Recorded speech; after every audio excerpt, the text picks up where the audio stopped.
Oi pessoal, tudo bem com vocês? No nosso vídeo de hoje nós vamos falar sobre a ânsia de ter e o tédio de possuir. Hoje estou aqui com a minha amiga Camila Amaral, que também tem um canal no YouTube. Vou deixar o link do canal dela aqui para vocês acompanhar. E é isso, vamos trabalhar o nosso vídeo. Camila, o que você tem a falar um pouquinho sobre esse tema? A ânsia de ter e o tédio de possuir. É um tema bem crítico, né? Bem forte para se trabalhar. É um tema bom, porque quando a gente fala sobre isso, a gente está falando de questões de gerações, a gente está falando sobre dopamina. Aí a pessoa pergunta, o que dopamina tem a ver com isso, né? Tem a ver com a geração dopamina. Tem um livro chamado Geração Dopamina. E esse livro tem tudo a ver com esse tema, né? Com a geração que ela é vícia. O que é a dopamina, né? Vamos primeiro conceituar. A dopamina, ela é o neurotransmissor responsável pela sensação de prazer e pela sensação de recompensa. Então, quando a gente fala a frase de a ânsia de ter e o tédio de possuir. Quando a gente fala sobre a ânsia de ter e o tédio de possuir, a gente está falando de pessoas que, no momento em que ela adquire, daqui a pouco aquilo é descartável. Sim, ela acaba se cansando, né? Ela se cansa com facilidade. Ou seja, dopamina. Sim. O que a dopamina tem a ver e qual é o tipo de comportamento que ela gera na gente? A dopamina, ela é esse neurotransmissor responsável pelo prazer e recompensa. Então, eu adquiri esse celular aqui. Ah, eu quero esse celular, quero um iPhone, quero... Às vezes trabalhou meses, anos. Trabalhou... Possuir, daqui a pouco... Uma semana... Já não quero mais. Isso é dopamina. Então, uma geração que ela é viciada em dopamina é uma geração que vai pulando de prazer em prazer. Isso gera muitos desequilíbrios. Então, às vezes, a pessoa fala, tenho TDAH, tenho procrastinação, às vezes não é. É só um cérebro dopaminérgico. É o que um psicólogo conhecido, ele fala, né? Sobre hábitos dopaminérgicos, a pessoa que é viciada em dopamina. Sim, e muitas das vezes em dopamina barata, né? Que é aquela fácil de conseguir. Porque a gente é bombardeado por dopamina barata todos os dias, né? Com o algoritmo, às vezes, entregar aquilo que a gente gosta de ver durante o dia. Tem algo também que eu quero trazer para esse vídeo, que é, às vezes a gente almeja, conquista aquilo que a gente acha que a gente precisa, e não que a gente precisa de fato. Por isso que às vezes quando a gente alcança aquele objetivo não faz tanto sentido na nossa realidade. Porque às vezes a gente, eu quero um celular tal, passa meses trabalhando, sonha com aquilo, quando consegue ver, é igual o outro, faz a mesma coisa com o outro. Exatamente. Aí acabamos que ficamos entediados de verdade de possuir aquilo, né? Porque quando a gente fala assim em dopamina, é preciso entender que quando você tem um cérebro que é viciado em dopamina, você não suporta o desconfortável. Então a gente precisa olhar com consciência sobre os efeitos da dopamina no cérebro. Então, uma pessoa que ela possui hábitos dopaminérgicos, ela vai ter uma tendência muito grande a procrastinar. Ela vai ter uma tendência muito grande... Vamos colocar isso em termos práticos, né?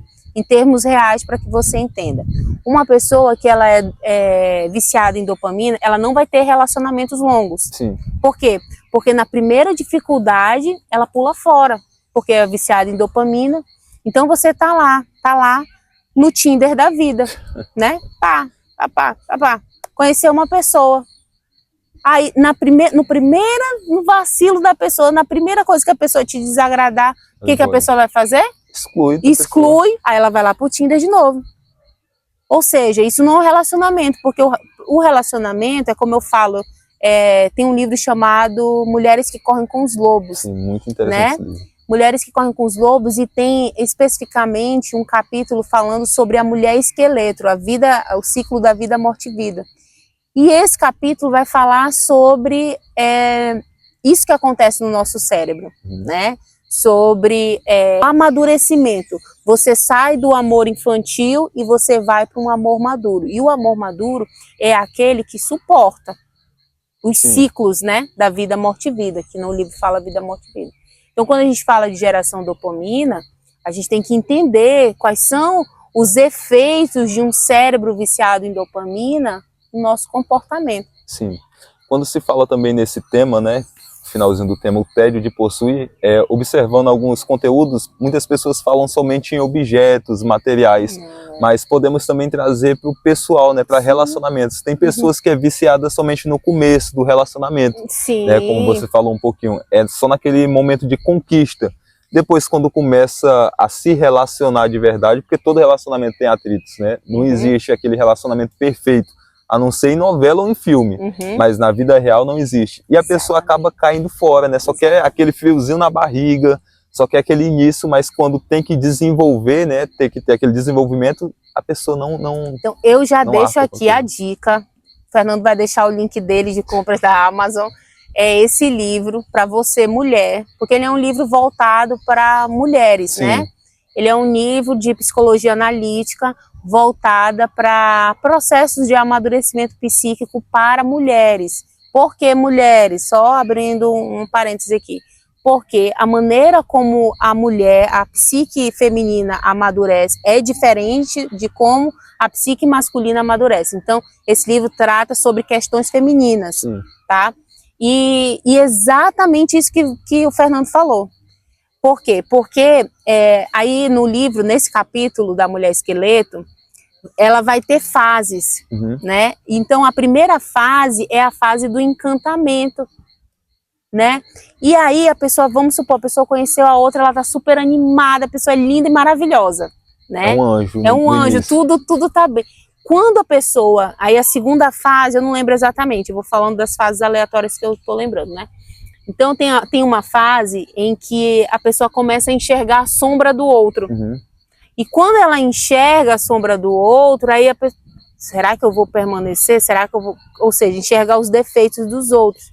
Então, a mulher esqueleto, arquetipicamente, é a fase em que a pessoa sai dessa idealização do amor do príncipe encantado, que na verdade eu estou falando de relacionamento amoroso, mas no livro está falando sobre todas as relações sociais, de amizade, amoroso, tudo, familiar. Então é quando você suporta a diferença do outro, né? É lógico que a gente está falando que num relacionamento abusivo não tem condições, né? Não tem condições. A única solução é cair fora. Exatamente. A gente está falando de diferenças suportáveis, né? De coisas que... Atritos normais do cotidiano. Exatamente. Porque duas pessoas é normal ter o choque, né? Porque a cultura é diferente, às vezes é parecido, mas não é igual, né? E acaba tendo esse choque. Então... a gente tem que começar a entender, né, porque que toda pessoa é diferente. Nem tudo que o outro faz é direcionado, né, realmente a nos atingir, que é o que acontece muito no relacionamento. Às vezes a pessoa inventa uma desculpa para poder terminar. Exatamente. E a verdadeira verdade é só o tédio, a pessoa não quer manter aquilo. O tédio. E aí é o que entra, é o que a gente está tentando mostrar para você, é que é como que o efeito desse excesso de dopamina molda o seu comportamento. Às vezes você tá aí querendo realizar algo, mas não consegue tirar do papel. Fica só no mundo das ideias. E pessoal, eu falo isso porque eu vivi isso. E eu precisei de muitos processos terapêuticos, de muito olhar para dentro, como eu falo, de muita elaboração, de muita costura psíquica, para poder sair desses hábitos. Porque você entra em processo de autossabotagem, de procrastinação, aí te gera ansiedade, aí daqui a pouco você está achando que você tem TDAH, que você tem todos os transtornos do DSM, né? E não é. É porque a gente está tão acostumado a ter aquele prazer no início, né, da dopamina barata, que se for um objetivo, né, uma meta a longo prazo que a gente vai ter a recompensa no final, a gente não tem aquela motivação. Não suporta. E é o que acontece muito, né, com a nova geração, né, a geração Nutella, que está acontecendo bastante. E eu admito que eu era Nutella e eu estou mudando por um processo de consciência. Então, olha a importância do autoconhecimento para isso. A importância do autoconhecimento. Então, o que acontecia comigo, né? Eu quero fazer, quando eu era adolescente, né? Eu vou fazer balé. Aí começava, balé. Bailarina, muito legal. Aí daqui a pouco, vou aprender a tocar violão. Super empolgado. Daqui a pouco, vou comprar uma bicicleta. Um patins. Gente, vou fazer teatro. Eu fiz muita coisa. Eu vou começar a economia, vou começar a contabilidade, vou fazer uma pós. Então hoje, quando eu tô vou começar meu projeto no YouTube. Então eu preciso olhar, eu tô procrastinando. O que faz sentido? Eu preciso, para não gastar tanta energia, eu preciso parar e olhar o que faz sentido para mim. Isso aqui que eu tô fazendo é preciso de um processo, Sim. né? No meu canal eu até falo sobre esse tema voltado para a espiritualidade, por um sentido de um tipo de doutrina que a gente precisa aprender a ser disciplinado, né? Porque nem todo mundo aprende a ser disciplinado. Uhum. Isso é uma habilidade que pode ser desenvolvida em você e que vai te trazer benefícios aí para os projetos que você quer tirar do papel, das ideias, do mundo das ideias. Sim. E às vezes a gente não tira o plano do papel porque a gente tem a emoção somente, né? Exatamente. Que eu vou começar, tá empolgado, a empolgação, mas não tem a disciplina, porque é a disciplina que muda a nossa vida. Exatamente. Mesmo se você estiver desmotivado, tiver perdido, sei lá, o foco, mas se você tiver a disciplina, você consegue realizar. Uhum. Porque é a disciplina que vai nos moldar quanto pessoas. Uhum. Porque a nossa sociedade em si, ela não é uma sociedade emocional. Né, tem estrutura, tem pilares, tudo, por mais que não estejamos bem como pessoas, mas tem nossas obrigações a se fazer. Sim. É igual o nosso trabalho, se você também tiver um trabalho, for CLT, enfim, um empreendedor, você sabe que você tem que ir para o seu trabalho, para a sua obrigação, independente da forma que você acordou. Exatamente. Hoje estou triste, acordei mal. Uhum. O seu patrão não quer saber. Uhum. As suas vendas não quer saber. E da mesma forma temos que ter esse foco em nossa vida. Hoje eu não vou pra academia porque eu tô assim. Não. Vai. É físico? Tô doente? Não, não tô. Uhum. É emocional? Mas consigo ir? Consigo. Então vai. Vai, tem que ter a disciplina, porque a gente só alcança algo na base da disciplina. Exatamente. Porque a emoção, ela muda, né? Exatamente. Às vezes queremos algo hoje, mas amanhã a gente não quer, não faz mais sentido na nossa realidade. E aí entra esse processo do autoconhecimento para que você entenda o que realmente faz sentido. Uma vez eu ouvi isso de uma mentora que eu tenho, e ela falou assim, a frequência mais alta é a frequência da verdade, da autenticidade. Então isso para mim faz muito sentido, porque aquilo que é verdadeiro para você, você vai persistir em continuar. Então o que não é verdade não se sustenta. Sim. Então observe quem você é, o que é verdade para você, o que faz sentido para você. E invista nisso, porque eu, por longos anos, eu investi em concurso público, e aquilo não tinha absolutamente nada a ver comigo, pelo contrário, me gerou ansiedade, me gerou várias questões, e depois de muitos anos eu vim entender meu propósito de vida, o que eu gosto de fazer, quem eu sou, alinhado com a minha essência, mas muita terapia, com muita, como eu falo, costura analítica, costuras psíquicas, muitos processos de elaboração, para que hoje eu consiga fazer coisas que fazem sentido para mim, não por dopamina barata. E é muito importante, né, uma dica para a gente começar a tratar o tédio de possuir, que é a gente praticar o desapego. Às vezes a gente tem muita coisa, né, que acaba atrapalhando, às vezes até mesmo a nossa rotina. A gente quer algo novo, mas a gente tem tanta coisa velha que precisa ser descartada. Uhum. Temos que começar também o minimalismo, né? Minimalismo, porque senão não faz sentido, a gente às vezes está saturado. É a mesma coisa de um pai que enche o filho de brinquedos e acaba com os brinquedos ficando todos jogados pela casa. Porque ele não tem aquela conquista. Não, olha que legal, um brinquedo novo. Ele vai falar, pai, mas já tem tanta coisa nova já que o senhor me deu. Então a gente tem que começar desapegando de algumas coisas e trazendo coisas novas. Porque é esse o processo, né? Coisas vêm e coisas vão.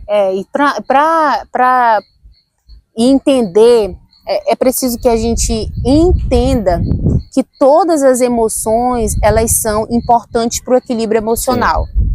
Assim como o tédio. Então, qual é o exercício, um exercício bom para que você suporte o tédio? Suportando o tédio. Né? Por quê? Porque à medida em que você foge disso, você está pulando etapas, né? Se sabotando. Então, e isso aconteceu comigo essa semana. Olha como autoconhecimento e autoconsciência, né? Eu tava lá entediada e eu tinha muita coisa para fazer.